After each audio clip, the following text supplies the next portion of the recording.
अस्सलाम वालेकुम। मैं अपने महाजिर दोस्तों की राय जानना चाहूँगा। ये कुछ जुमले सुनिएगा आप, ये जुल्फ़िकार अली भुट्टो जूनियर के, और मुझे फिर अपनी राय दीजिएगा। सुनिए। साफ़ी की वजह से और सियासी करप्शन की वजह से भी, और हम सब के साथ हमदर्दी कर रहे हैं। हम ना सिर्फ अपने पाकिस्तानियों के साथ हमदर्दी कर रहे हैं, चाहे वो पंजाबी हैं, सिंधी है, पख्तून है, बलोच है, गिलगिती बल्ती है, सिंधी है, सराइकी है, मगर हम फ़िलिस्तीन के अवाम के साथ भी हमदर्दी कर रहे हैं, वो भी हमारे जैसे आपने गुफ्तगू सुनी।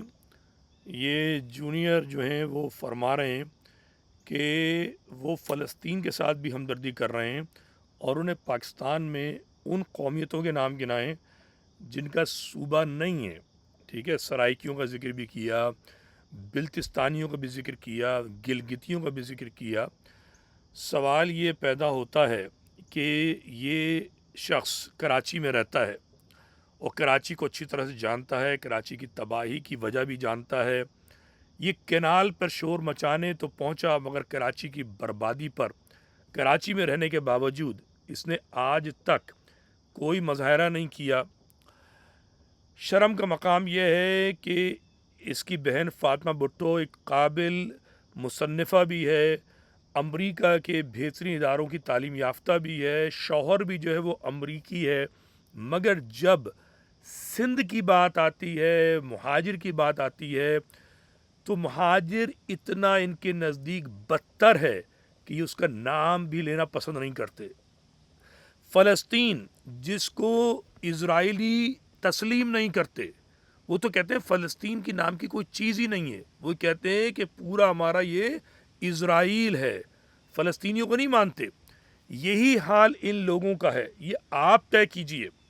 मैं तो बड़ी हिमायत करता रहा हूँ इस शख्स की, और अभी भी मैं समझता हूँ कि ये एक अच्छा आदमी है, मगर ये सिंध की जो नस्ल परस्ती है, इसका रंग इतना पक्का है, इतना गहरा है कि ये असर करता है। मेरा बड़ा सीधा सा मौक़िफ़ है कि मैं सिंध की यकजहती का कायल हूँ, सिंध की तरक्की का कायल हूँ, मगर ना ये यकजहती ना ये तरक्की मुमकिन है जब तक सिंध में मौजूद सिंधियों के बकौल 27% महाजिर, मेरे हिसाब से 40% महाजिर, उसकी इज़्ज़त व तकरीम नहीं होगी। और उसकी इज़्ज़त व तकरीम में सबसे अहम जो नुक्ता है वो उनकी कौमियत, और अगर कौमियत भी आप तस्लीम नहीं करते, कम से कम शनाख्त। जो शनाख्त को छीनना चाहते हैं जूनियर जैसे लोग, आप बताइए कि उनके साथ इंसान कैसा रवैया बरते। मेरे नज़दीक वो आदमी इस लायक नहीं है कि उससे बात की जाए जो मेरी शनाख्त कबूल ना करे। मुझे नदीम रिजवी के बजाय कोई अगर जो है मुझे अब्दुल्ला चांडियो कहे, मैं उससे बात नहीं कर सकता। मैं उससे बात करूंगा जो मुझे नदीम रिजवी कहे। जो मुझे महाजिर कहेगा मैं उसकी इज़्ज़त करूंगा। जो मेरी महाजिर शनाख्त को कबूल नहीं करेगा, महाजिर कौमियत को कबूल नहीं करेगा, मुझे इज़्ज़त नहीं देगा, तबादला आबादी और ज़मीन के तहत मुझ पर बिला वजह का एहसान करेगा, जिसने मुझे मेरे ना बुज़ुर्गों को ना मेरी कौम को 1 इंच ज़मीन दी, ना 1 रुपया दिया, ना 1 टका दिया, मैं उसको नस्ल परस्त समझता रहूँगा। आप अपनी राय दीजिए। खुदा हाफिज़।